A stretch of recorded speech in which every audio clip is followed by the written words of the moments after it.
Assalamualaikum warahmatullahi wabarakatuh. Perkenalkan, nama saya Nurjanahti, NIM 19136088. Pada kali ini saya akan membacakan tentang regional Eropa Timur. Berikut adalah peta dari negara-negara yang termasuk ke dalam kawasan Eropa Timur. Kita masuk yang pertama. Yang pertama yaitu Rusia. Dapat kita lihat pada peta bahwa Rusia beribu kotakan Moskow. Untuk letak astronomisnya, negara Rusia berada di antara 41 derajat lintang utara sampai dengan 82 derajat lintang utara dan 19 derajat bujur barat sampai 169 derajat bujur barat. Luas negara Rusia memiliki luas 17.125.200 km persegi, yang dimana 4,21%-nya merupakan perairan. Selanjutnya ada batas-batas negara. Utara berbatasan dengan Samudra Arktik, selatan berbatasan dengan negara Cina, Kazakhstan, dan Korea Utara. Timur berbatasan dengan Laut Pasifik. Barat berbatasan dengan Finlandia, Ukraina, dan Belarus. Untuk bentang alam, di Rusia terdapat gurun, pantai yang dingin, gunung dengan es, rawa-rawa hingga gunung berapi. Sebagian besar wilayah Rusia merupakan stepa. Rusia juga memiliki wilayah hutan pinus yang luas yang disebut taiga. Taiga ini tepatnya terletak di wilayah Siberia, Rusia, yang mencakup sepertiga wilayah Rusia. Di Rusia juga ada sekitar 100.000 sungai, yang salah satunya adalah Sungai Volga yang merupakan sungai terpanjang di Eropa. Danau terdalamnya dengan jumlah air yang banyak di dunia, yaitu Danau Baikal. Danau ini dikenal dengan mata birunya Siberia. Selain danau terdalam, danau terbesar di dunia juga ada di Rusia, yaitu danau yang dikenal dengan nama Laut Kaspia. Selanjutnya potensi alam, Rusia memiliki minyak, gas alam, dan logam berharga dengan jumlah yang sangat besar, yang menyumbang sebagian besar dari ekspor negara ini. Rusia memiliki industri senjata yang besar dan canggih. Mereka memiliki kemampuan mendesain dan manufaktur peralatan militer teknologi tinggi, serta jet tempur generasi kelima, kapal selam nuklir, senjata api, dan basil balistik jarak dekat atau jauh. Selanjutnya iklim. Negara Rusia beriklim sedang dengan 2 musim hujan dari bulan Februari sampai April, serta November sampai Januari, serta iklim tundra. Nah, ini adalah peta dari iklim Rusia menurut Köppen. Karena wilayahnya yang sangat luas, iklim negara Rusia hampir meliputi seluruh zona iklim yang ada di dunia. Selanjutnya ekonomi. Negara Rusia menjadi negara dengan ekonomi pasar berpendapatan tinggi dengan sumber daya alam melimpah, terutama minyak dan gas alam. Konsumsi yang meningkat pada abad ke-21 membuat ekonomi Rusia semakin membaik. Selanjutnya ada sosial budaya. Rusia termasuk negara dengan beragam kebudayaan yang berbeda. Budaya dominannya yaitu budaya gereja ortodoks yang berasal dari Yunani. Masyarakat Rusia terdiri dari 160 kelompok etnik dan pribumi yang berbeda. Kaum Rusia mengamalkan tradisi ortodoks Slavik, Tatar, dan Bashkir dengan budaya Muslim Turkik, kaum nomad Burtit dan Kalmik yang beragama Buddha, penganut kepawang di utara jauh dan Siberia, masyarakat tanah tinggi di Kaukasus Utara, orang-orang Finno-Ugrik di timur jauh Rusia, dan kawasan Volga semuanya menyumbang kepada berbagai budaya di gergasi ini. Untuk politik dan pemerintahan, Rusia adalah sebuah negara merdeka. Negara ini merdeka ketika dibubarkannya Uni Soviet pada tahun 1991. Konstitusinya terakhir diratifikasi pada tahun 1993. Sistem pemerintahan negara Rusia adalah semi-presidensial federasi. Selanjutnya hubungan internasional. Tercatat ada 191 negara yang memiliki hubungan diplomatik dengan Rusia, serta ada 144 kedutaan besar. Kebijakan luar negerinya ditentukan oleh presiden, yang dimana menjalankannya adalah Kementerian Luar Negeri. Setelah Uni Soviet bubar, hubungan Rusia dengan NATO dan Amerika Serikat menjadi lebih baik. Selain itu, Rusia juga memiliki hubungan baik dengan negara seperti Cina, negara BRICS seperti India yang menjadi konsumen terbesar Rusia di bidang militer. Nah, Indonesia juga menjalin kerjasama dengan Rusia pada bidang ekonomi dan militer. Pada bidang ekonomi, Rusia sebagai pasar potensial bagi produk Indonesia seperti minyak sawit, produk ikan, kopi, garmen. Sedangkan Rusia menawarkan gandum dan produk-produk berteknologi tinggi kepada Indonesia. Pada bidang militer, Rusia termasuk pemasok utama persenjataan untuk Indonesia. Negara kedua yaitu Ukraina. Ukraina beribukotakan Bern. Letak astronomisnya berada di antara 44 derajat sampai 53 derajat lintang utara dan 22 derajat sampai 41 derajat bujur timur. Luasnya yaitu 3.628 km persegi yang memiliki garis pantai sepanjang 2.782 km. Untuk batas-batas negaranya, timur berbatasan dengan Rusia, barat berbatasan dengan Polandia dan Slovakia, selatan berbatasan dengan Laut Hitam, utara berbatasan dengan Belarus. Untuk bentang alam, sebagian besar wilayah Ukraina terdiri dari dataran dengan ketinggian rata-rata 175 meter di atas permukaan laut yang dikelilingi oleh pegunungan di bagian barat dan selatan jauh. Lahan luas dari dataran negara ini terletak di barat daya dataran Eropa Timur. Hampir secara keseluruhan, Ukraina terdiri dari dataran dan menghabiskan sebagian besar dataran Eropa Timur. Bagian tengah Ukraina terdiri dari dataran rendah, Dnieper, yang dialiri sungai Dnieper yang mengalir dari utara ke selatan. Dataran rendah lainnya membentang sepanjang pantai di Laut Hitam dan Azov di selatan Ukraina. Sementara semenanjung Crimea di ujung selatan memiliki dataran rendah dan pegunungan rendah. Ukraina Barat memiliki sejumlah dataran tinggi dan pegunungan Karpatein membentang sepanjang lebih dari 240 km. Untuk potensi alam, negara ini kaya akan sumber daya alam seperti biji, besi, batu bara, logam warna, minyak, gas, garam, tanah liat, dan tenaga air potensial. Ukraina telah mengembangkan industri yang bervariasi, yang terkonsentrasi sebagian besar di sekitar kota-kota besar.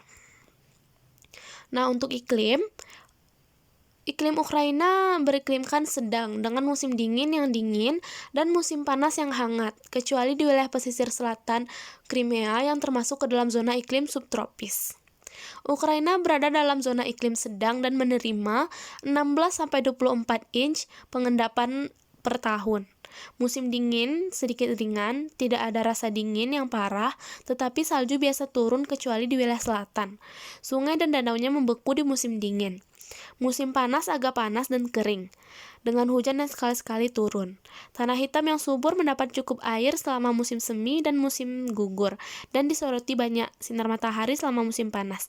Iklim Ukraina ini dipengaruhi oleh udara lembab dari Samudra Atlantik. Untuk ekonomi, secara ekonomi Ukraina merupakan negara industri dan negara penghasil pertanian. Ukraina diberkahi oleh sumber daya alam dan dikenal sebagai keranjang roti Eropa.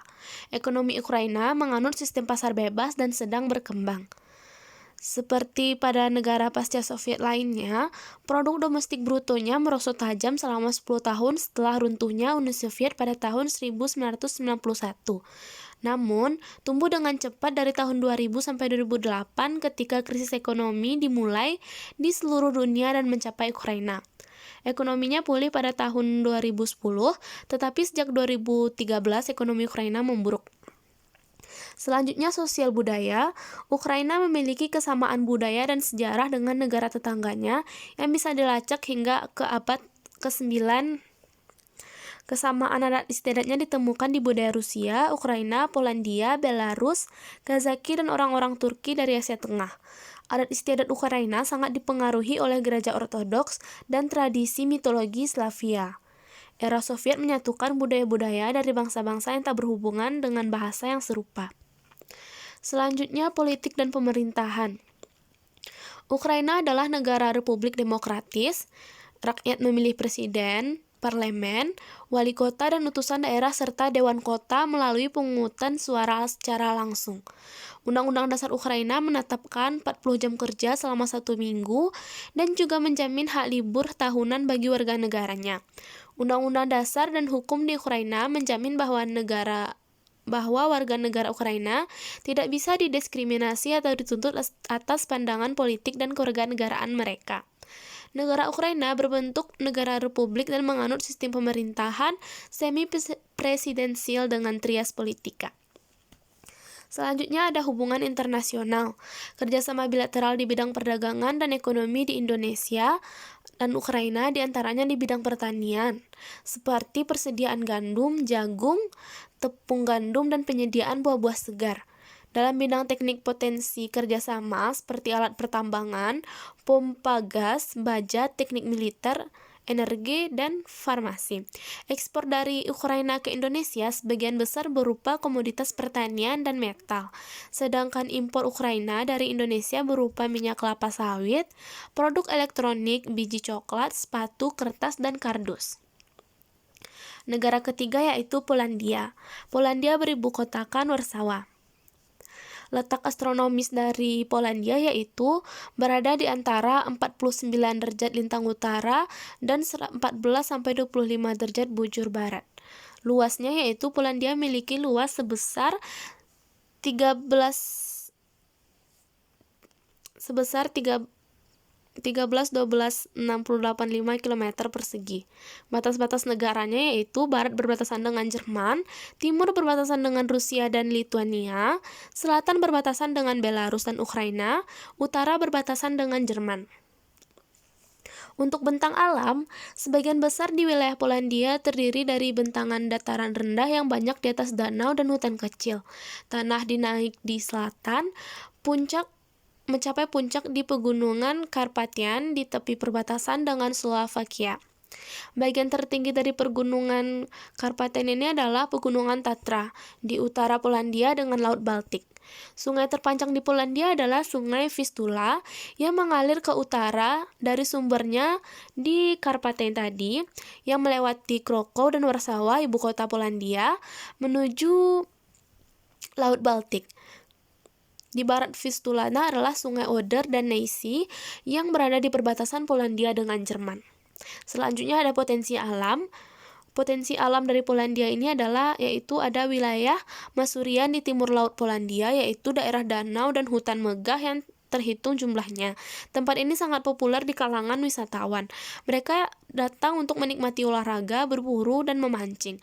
Hutan Białowieża di timur Polandia adalah situs taman nasional. Di taman ini jumlah besar bison hidup dalam habitat alami mereka. Polandia juga mempunyai cukup banyak sumber daya alam, mulai dari batu bara, tembaga, seng, belerang, gas alam, garam, dan timbal. Bahkan cadangan batu bara yang dimilikinya termasuk yang terbesar di dunia. Selanjutnya iklim. Musim dingin di Polandia sangat dingin dan sering bersalju. Musim panasnya sejuk, rata-rata suhu dekat perbatasan Jerman adalah sekitar -1 derajat Celcius. Di timur suhunya lebih dingin. Curah hujan tahunannya rata-rata 600 mm. Selanjutnya ada ekonomi. Negara Polandia bisa dikatakan sebagai negara dengan kondisi ekonomi terbesar di Eropa. Bahkan negara ini berhasil menghindari resesi yang pernah terjadi pada tahun 2008 hingga 2009. Perekonomiannya terus mengalami peningkatan setiap tahun. Selanjutnya ada sosial budaya. Polandia adalah negara dengan sejarah 1000 tahun dan ikatan kuat dengan tradisi, menjaga warisan budayanya tetap utuh meskipun ada pengaruh Perang Dunia Kedua. Budaya Polandia adalah bagian penting dari peradaban Barat, memberikan kontribusi signifikan di bidang seni, musik, filsafat, sastra, dan sains. Selanjutnya ada politik dan pemerintahan. Dari tahun 1947 sampai 1989, Polandia ini adalah negara komunis. Negara ini didominasi oleh Partai Persatuan Buruh Polandia dan Partai Komunis. Beberapa partai politik yang lebih kecil diizinkan untuk bekerja, tetapi mereka mendukung komunis. Perubahan konstitusi terjadi pada tahun 1989 dan 1990 yang membuka jalan untuk kembali ke pemerintahan yang representatif. Sebuah konstitusi intern mulai berlaku pada tahun 1992. Parlemen atau legislatif adalah majelis nasional yang dipilih untuk 4 tahun. Parlemen terdiri atas 2 rumah yakni Senat dan 100 anggota dan Sejam dengan 460 anggota. Sejam adalah kepala badan legislatif. Senat meninjau undang-undang yang disahkan oleh Sejam. Seorang presiden dipilih untuk 5 tahun sebagai kepala negara. Presiden menunjuk Dewan Menteri yang dipimpin oleh seorang Perdana Menteri. Perdana Menteri menandatangani kegiatan pemerintahan sehari-hari.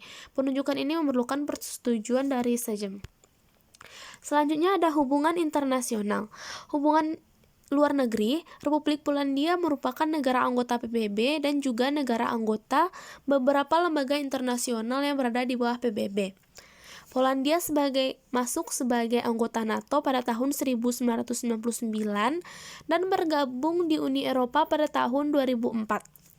Hubungan bilateral antara Indonesia dan Polandia ditandai dengan pembukaan perwakilan diplomatik tingkat kedutaan besar di Jakarta, Indonesia, dan Warsawa di Polandia. Selain bendera yang sama-sama merah putih, Indonesia dan Polandia berbagai kerangka sejarah serupa yang meliputi revolusi, perang kemerdekaan, dan pengutamaan persatuan nasional. Kita masuk ke dalam negara keempat, yaitu negara Rumania. Rumania beribu kotakan Bukares. Letak astronomisnya, secara astronomis Rumania terletak di antara 43 derajat lintang utara sampai 48 derajat lintang utara dan 20 derajat bujur timur sampai 29 derajat bujur timur. Luasnya, total wilayah negara Rumania keseluruhan adalah 238.351 km persegi. Batas-batas negaranya, barat berbatasan dengan Serbia dan Hongaria, timur laut berbatasan dengan Republik Moldova dan Laut Hitam, utara berbatasan dengan Ukraina dan Hungaria, selatan berbatasan dengan Bulgaria. Selanjutnya bentang alam. Bentang alam Rumania secara merata di antara ada gunung, bukit, dan dataran. Secara umum, kondisi topografi negara Rumania terdiri atas pegunungan, perbukitan, serta dataran rendah. Pusat Rumania didominasi oleh pegunungan Karpatia yang puncak ketinggiannya mencapai lebih dari 200.000 meter. 2000 meter. Adapun gunung tertinggi yang terdapat di Rumania yaitu puncak Moldovan dengan tinggi mencapai 2.544 meter. Di bagian tengah Rumania Selatan terdapat pegunungan yang menjadi perbukitan. Untuk potensi alam, kekayaan alam milik Rumania ini meliputi tanah yang subur sehingga cocok untuk melakukan usaha budidaya pertanian. Ada sekitar 25% khususnya yang berada di pegunungan Karpatia dan Transylvania dipenuhi oleh hutan. Minyak bumi juga menjadi sumber daya alam yang amat penting bagi negara Rumania, bahkan Eropa. Meskipun saat ini cadangan minyak buminya sudah sedikit, namun ditemukan sumber lain yang berada di Laut Hitam. Selanjutnya iklim dari Rumania. Rumania iklim yang dimilikinya adalah transisional iklim, sedang dan kontinental. Suhu rata-rata di Rumania berkisar 11 derajat Celcius di bagian selatan serta 8 derajat Celcius di bagian utara. Adapun suhu tertinggi yang pernah dialami Rumania yaitu 44,5 derajat Celcius pada tahun 1951. Selanjutnya ekonomi. Perekonomian Rumania mengalami fluktuasi yang mencakup signifikan sejak tahun 1989. Ketidakstabilan ekonomi dan penurunan pendapatan per kapita terjadi akibat keruntuhan basis industri serta lemahnya reformasi struktural ekonomi. Namun, Rumania mampu bangkit sejak memasuki tahun 2000 dengan optimalisasi sektor ekonomi makro. Rumania tergolong negara di Eropa yang punya tingkat perekonomian stabil. Selanjutnya ada sosial budaya. Rumania mempunyai sejarah panjang yang berdampak pada keberagaman budaya yang dimilikinya. Kebudayaan Rumania terpengaruh oleh Romawi dan Dacia yang beralkulturasi. Budaya Rumania berkembang pesat semasa awal abad 20. Berbagai jenis karya seni dan sastra Rumania diakui oleh dunia. Rumania juga merupakan rumah bagi salah satu bangunan yang paling terkenal sepanjang masa, yaitu Kastil Dracula, terletak di Transylvania. Kastil yang menjadi inspirasi novel klasik Bram Stoker, sekarang menarik jutaan pengunjung setiap tahunnya. Selanjutnya politik dan pemerintahan. Rumania merupakan sebuah negara yang berbentuk republik demokratis dengan multipartai. Fungsi eksekutif diduduki oleh presiden beserta perdana menteri, sedangkan fungsi legislatif dijalankan oleh parlemen yang terdiri dari dua majelis yaitu Senat dan Majelis Rendah. Presiden dipilih melalui pemilu yang diadakan setiap 5 tahun. Selanjutnya hubungan internasional. Hubungan diplomatik antara Indonesia dan Rumania diawali oleh pengakuan Rumania atas kemerdekaan Republik Indonesia yang dilakukan pada tanggal 20 Februari 1950. Hubungan bilateral Indonesia dan Rumania ini bekerja sama di bidang politik, ekonomi, dan sosial budaya. Pada bidang politik, berjalan dengan baik yang tercermin pada frekuensi saling kunjung antar pejabat kedua negara. Di bidang ekonomi, ekspor utama Indonesia ke Rumania adalah karet mentah, coklat, kopi, teh, minyak kelapa sawit, rempah-rempah, produk elektronik dan suku cadang tekstil, kulit, dan bahan dasar plastik. Sedangkan impor utama Indonesia dari Rumania antara lain ada produk mesin, produk mineral dan kimia, metalurgi, peralatan perminyakan dan gas, serta peralatan industri. Pada sosial budaya, beberapa kerjasamanya seperti kerjasama perguruan tinggi Indonesia dan Rumania. Selanjutnya, negara yang kelima yaitu Republik Ceko, beribu kotakan Praha. Letak astronomisnya terletak 48 derajat sampai 51 derajat lintang utara dan 12 derajat sampai 50 derajat. Luasnya yaitu Republik Ceko adalah sebesar 78.867 km persegi. Batas-batas negaranya barat berbatasan dengan Jerman, utara berbatasan dengan Jerman dan Polandia, selatan berbatasan dengan Austria, timur berbatasan dengan Slovakia dan Polandia. Iklimnya sendiri yaitu iklim di Ceko adalah iklim sedang dengan musim panas yang hangat dan musim dingin yang lembab, berawan, dingin, serta dipengaruhi oleh iklim laut dan darat. Selanjutnya bentang alam. Landscape Ceko sangat beragam. Bohemia terdiri dari cekungan yang dialiri oleh Elbe dari sungai Vltava serta dikelilingi oleh pegunungan rendah seperti pegunungan Sutades. Titik tertinggi di Ceko adalah Snežka di 1603 meter. Selanjutnya, potensi alam. Ceko tidak memiliki batas laut karena dibatasi oleh Polandia, Jerman, Austria, dan Slovakia. Di daerah Bohemia mengalir sungai Elbe atau Labe dalam bahasa Česka dan sungai Vltava dikelilingi oleh pegunungan rendah. Selanjutnya ada ekonomi. Republik Ceko merupakan salah satu negara dengan pertumbuhan PPDB tertinggi dan tingkat pengangguran terendah di Uni Eropa. Sejak berkuasa pada tahun 2014, pemerintahan baru Republik Ceko telah melakukan beberapa reformasi untuk mengurangi korupsi, menarik investasi dan meningkatkan kesejahteraan sosial rakyatnya, sehingga meningkatkan pendapatan pemerintah dan meningkatkan kualitas hidup rakyat Republik Ceko. Selanjutnya sosial budaya. Bahasa resmi Ceko adalah Ceko. Dituturkan oleh hampir 11 juta penutur asli, bahasa Ceko diklasifikasikan sebagai bagian dari cabang Slavia dari bahasa Indo-Eropa. Meskipun Republik Ceko adalah negara yang relatif kecil, ia telah menjadi tujuan wisata populer bagi banyak pelancong.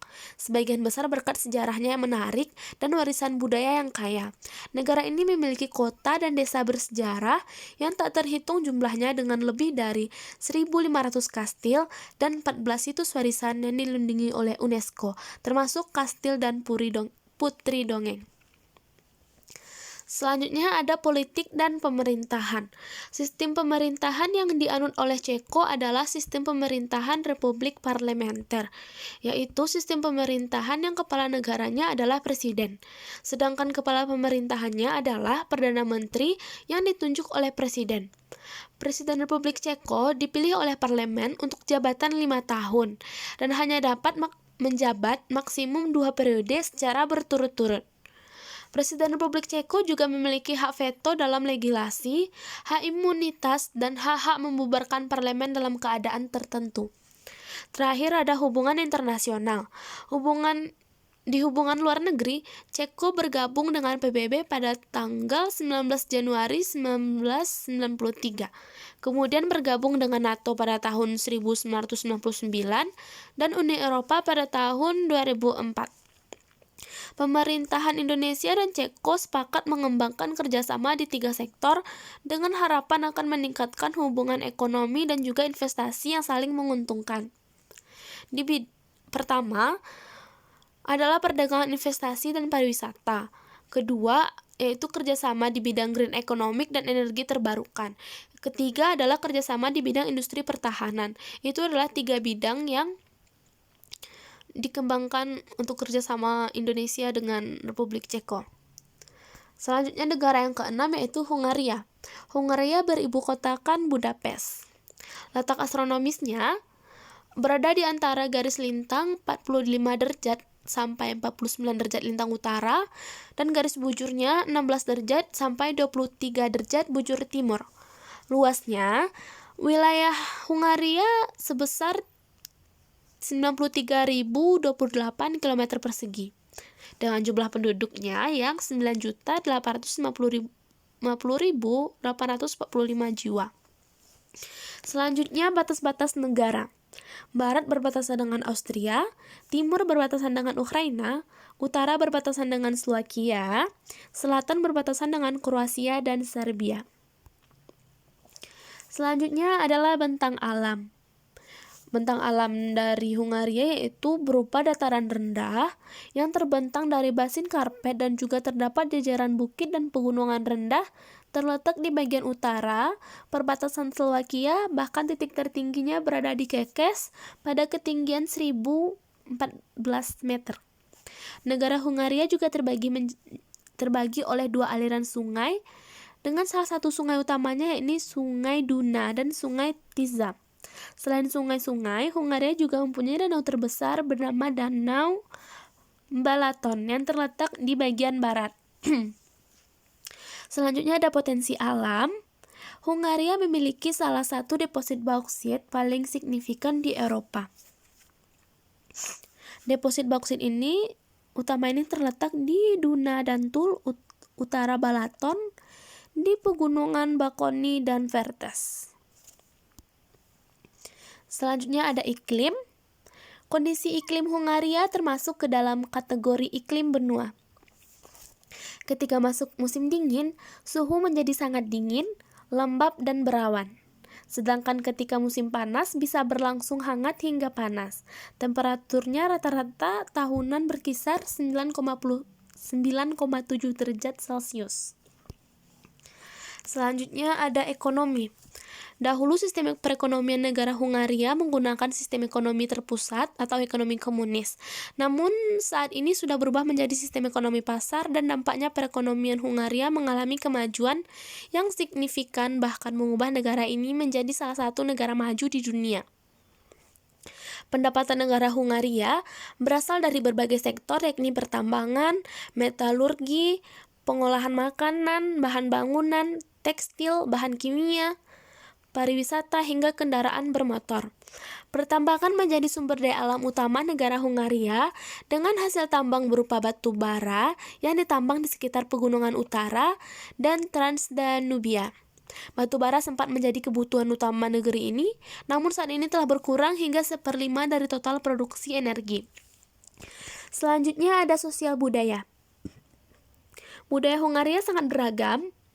Kita dapat melihat perbedaan ini dari Budapest hingga perbatasan timur dan barat negara ini. Secara umum, orang Hungaria juga sangat estetik dan memiliki minat besar pada musik, puisi, festival, opera, sastra, seni, catur, sains, matematika, dan lain-lain. Selanjutnya ada politik dan pemerintahan. Dari aspek politik dan pemerintahan, negara Hungaria merupakan sebuah negara dengan sistem pemerintahan republik parlementer. Lalu terakhir hubungan internasional. Di hubungan luar negeri, Hungaria bergabung dengan NATO pada tahun 1999 dan menjadi anggota Uni Eropa sejak 2004. Hungaria juga merupakan negara anggota PBB serta lembaga-lembaga internasional yang berada di bawah PBB. Indonesia dan Hungaria membangun hubungan diplomatik sejak 1955. Indonesia dan Hungaria saling mendukung dalam organisasi-organisasi internasional. Kita lanjut negara ketujuh yaitu Belarus, beribu kotakan Minsk. Letak astronomisnya, secara astronomis berada di antara 51 derajat sampai 57 derajat lintang utara dan 23 derajat sampai 33 derajat bujur timur. Luas wilayah Belarus yaitu sebesar 207.600 km persegi. Untuk batas-batas negaranya, utara berbatasan dengan Latvia, timur berbatasan dengan Rusia, selatan berbatasan dengan Ukraina, barat berbatasan dengan Lituania. Selanjutnya untuk bentang alam, Belarus ialah negara pedalaman, relatif datar dan memiliki bidang berawa yang besar. Danau dan sungai membentuk negeri ini. Daerah rawa terbesar ialah Polesia yang merupakan salah satu rawa terbesar di Eropa. Ada 11.000 danau di Belarus, tetapi sebagian besar danau itu lebih kecil daripada 0,5 km persegi. 3 sungai utama mengalir melalui negeri ini yaitu Sungai Neman, Sungai Priat, dan Sungai Dnieper. Selanjutnya ada potensi alam. Belarusia memiliki sumber daya alam berupa cadangan bahan bakar fosil seperti gas alam dan minyak bumi. Sumber daya mineral yang juga dapat ditemukan di negara ini antara lain granit, batu kapur, dolomit, napal, pasir, kerikil, dan tanah liat. Lalu untuk iklimnya berkisar dari musim dingin yang ganas, rata-rata suhu Januari berada pada kisaran minus 8 derajat Celcius hingga minus 22 derajat Celcius, hingga musim panas yang dingin dan basah. Lalu untuk ekonomi, pada bidang perekonomian, Belarus memiliki basis industri yang relatif berkembang dengan baik pada saat berada di bawah Uni Soviet. Tetapi sekarang sudah ketinggalan zaman, tidak efisiensi dan sangat bergantung pada energi subsidi yang berasal dari Rusia, serta akses istimewa ke pasar Rusia. Pada awal keruntuhan Uni Soviet, terjadi reformasi ekonomi termasuk privatisasi perusahaan negara, penciptaan hak milik pribadi, dan penerimaan kewirausahaan swasta. Namun, pada tahun 1994, upaya reformasi ekonomi tersebut menghilang. Selanjutnya ada sosial budaya. Festival kesenian Hari Natal yang berlangsung selama 1 minggu, yaitu Kolyadi pada musim panas di Belarus, ada festival Kupale, dan lain-lainnya. Beberapa kesenian Belarus itu masuk ke dalam daftar budaya UNESCO. Belarus disebut sebagai paru-paru Eropa karena kebersihan udaranya dan danau-danau menyebar di Belarus dalam jumlah yang sangat banyak. Sumber-sumber air mineral, lumpur terapi, tambang garam, keadaan iklim yang unik, serta layanan kedokteran yang berkualitas. Selanjutnya politik dan pemerintahan. Sistem pemerintahan yang dianut oleh Belarus adalah sistem pemerintahan republik presidensial yang dikepalai negaranya oleh presiden. Berbeda dengan republik presidensial pada umumnya, kepala pemerintahannya dijabat oleh Perdana Menteri yang dipilih dan ditunjuk oleh presiden dengan persetujuan Majelis Nasional atau Parlemen. Untuk hubungan internasional, di hubungan luar negeri, Republik Belarus adalah negara anggota PBB dan lembaga-lembaga internasional lainnya yang berada di bawah UNESCO seperti UNESCO, UNIDO, dan WTO. Kerjasama antara Indonesia dengan Belarusia terkait ekonomi, politik, hukum, dan khususnya kerjasama dalam ruang lingkup Kementerian Hukum dan Hak Asasi Manusia. Salah satunya bidang keimigrasian. Hubungan baik yang sudah terjalin selama kurang lebih 27 tahun antara Indonesia dan di Belarusia diharap mampu terus dipertahankan. Kedelapan ada Bulgaria. Bulgaria beribu kotakan Sofia. Letak astronomisnya, Bulgaria secara astronomis berada di antara 41 derajat sampai 45 derajat lintang utara dan 22 derajat sampai 29 derajat bujur timur. Untuk luasnya sendiri yaitu sebesar 110.879 km persegi, yang dimana batas-batas negaranya, utara berbatasan dengan Rumania, barat berbatasan dengan Serbia, selatan berbatasan dengan Yunani dan Turki, timur berbatasan dengan Laut Hitam. Nah, untuk bentang alam, wilayah Bulgaria terpisah. Pada masa kuno dikenal dengan 3 wilayah, yaitu Trakia, Moesia, dan Makedonia. Beberapa pegunungan yang membatasi bentang alamnya, yaitu ada pegunungan yang paling terkenal, yaitu Pegunungan Balkan, Pegunungan Rodopi, dan Pegunungan Rila, yang merupakan tempat bagi puncak tertinggi di Balkan, yaitu Puncak Musala. Sebaliknya, dataran danau di utara dan dataran Trakia di selatan menjadi titik terendah sekaligus kawasan tersubur Bulgaria. Untuk potensi alam, Bulgaria memiliki sumber daya alam yang cukup banyak. Negara ini memiliki cadangan tembaga, bauksit, timbal, mangan, seng, dan bismut. Beberapa cadangan lainnya yaitu emas, besi, perak, kromium, oksida, uranium, nikel, dan masih banyak lainnya. Selanjutnya, iklim. Secara keseluruhan, iklim di negara ini adalah sedang, yang disertai dengan adanya musim dingin dan panas. Iklim dari wilayah utara Bulgaria dipengaruhi oleh pegunungan Balkan yang menghalanginya. Akibatnya, wilayah tersebut memiliki curah hujan yang lebih sering dan suhu yang lebih rendah dibandingkan dengan dataran rendah yang ada di wilayah selatan.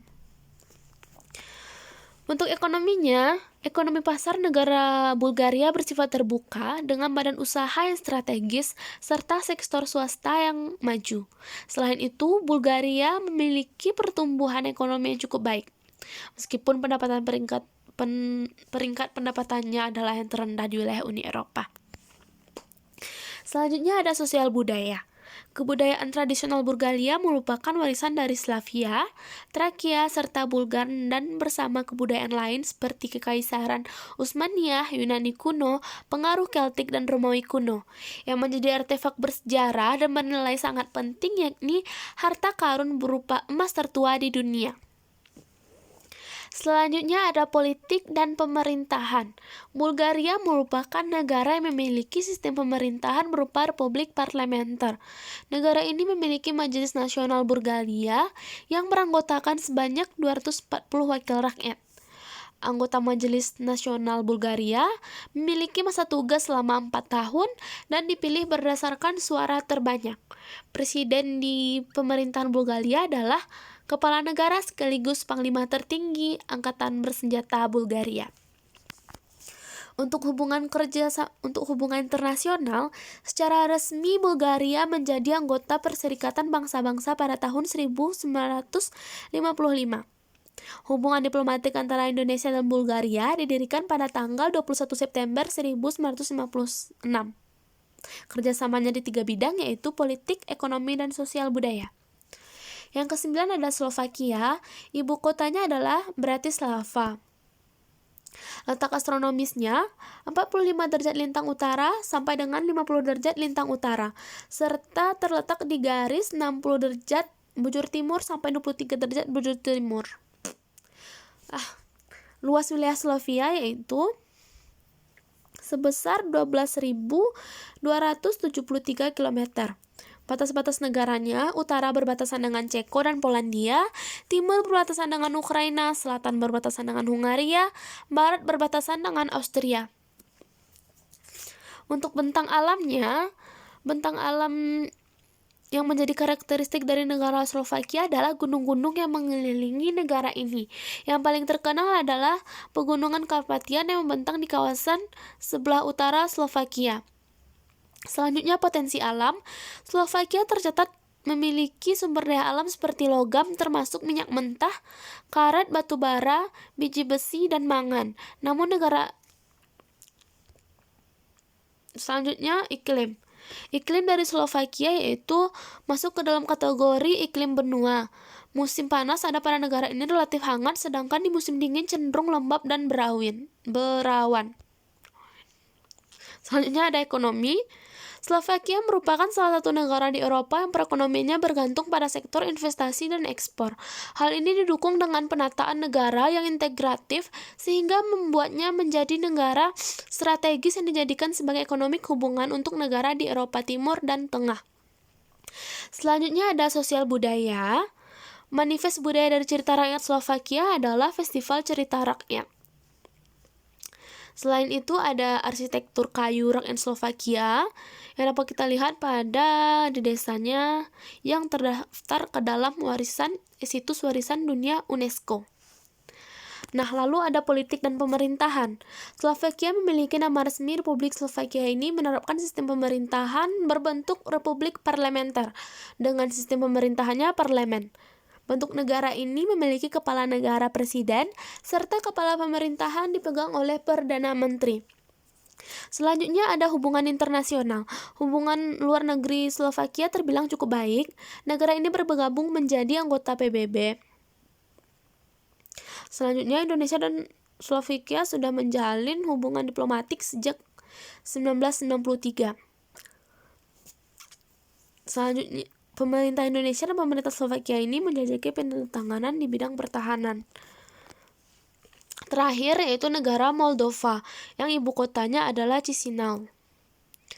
Letak astronomisnya berada pada 45 derajat lintang utara sampai 49 derajat lintang utara, serta 26 derajat bujur timur sampai 30 derajat bujur timur. Luasnya 33.846 km persegi. Negara ini tidak memiliki akses ke laut dan ke pantai. Batas negaranya ada dua, yaitu Ukraina dan Rumania. Utaranya berbatasan dengan Ukraina, selatan berbatasan dengan Rumania, barat berbatasan dengan Rumania, timur berbatasan dengan Ukraina. Iklimnya adalah iklim sedang. Selanjutnya bentang alam.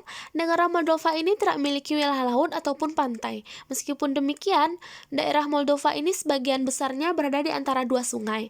Yang pertama ada sungai Dniester dan yang kedua ada sungai Prut. Sungai Prut ini menjadi perbatasan barat Moldova, sedangkan sungai Dniester merupakan sungai utama yang mengalir di bagian utara ke selatan. Selanjutnya ada potensi alam. Moldova ini termasuk negara yang sumber daya alamnya sangat kecil. Tidak ada sumber daya alam khusus yang menjadi kekayaan sumber daya alam negara ini. Umumnya, kekayaan alam Moldova adalah berupa produk-produk pertanian seperti gandum, sayur, maupun buah-buahan. Selanjutnya ekonomi. Ekonomi Moldova ini masuk ke dalam kategori negara paling miskin di Eropa dengan pendapatan per kapitanya $2.842. Selanjutnya ada sosial budaya. Budaya Moldova adalah hasil percampuran antara kebudayaan Rumania dan Uni Soviet. Sedangkan identitas budaya Rumania sebenarnya terbentuk dari adanya pengaruh budaya Romawi serta Dacia. Budaya ini kemudian menjadi diperkaya dengan adanya pengaruh dari budaya Slavia yang muncul pada abad pertengahan. Selain itu, pada bidang kebudayaan, Moldova juga memiliki banyak figur penting yang menandai eksistensi kebudayaan Moldova. Selanjutnya ada politik dan pemerintahan. Negara yang memiliki ibu kota Chisinau ini memiliki bentuk pemerintahan republik parlementer. Hubungan internasionalnya, dari aspek politik luar negeri, meskipun berada dalam dan termasuk ke dalam wilayah Eropa bagian timur, Moldova ternyata masih belum termasuk bagian dari Uni Eropa. Bahkan saat ini pun masih berjuang untuk masuk dan menjadi bagian dari Uni Eropa. Hubungan diplomatik Moldova dan Indonesia pun terbilang cukup baik. Hubungan diplomatik bilateral ini dimulai sejak tahun 1992. Kerjasamanya dilakukan dan masih berjalan lancar, tidak hanya di bidang politik saja, namun juga di bidang sosial budaya. Bahkan Indonesia juga pernah memberikan beasiswa kepada mahasiswa Moldova untuk mempelajari bahasa dan budaya di Indonesia. Nah, sekian penjelasan dari saya tentang regional Eropa Timur. Wabillahi taufiq wal hidayah. Wassalamualaikum warahmatullahi wabarakatuh.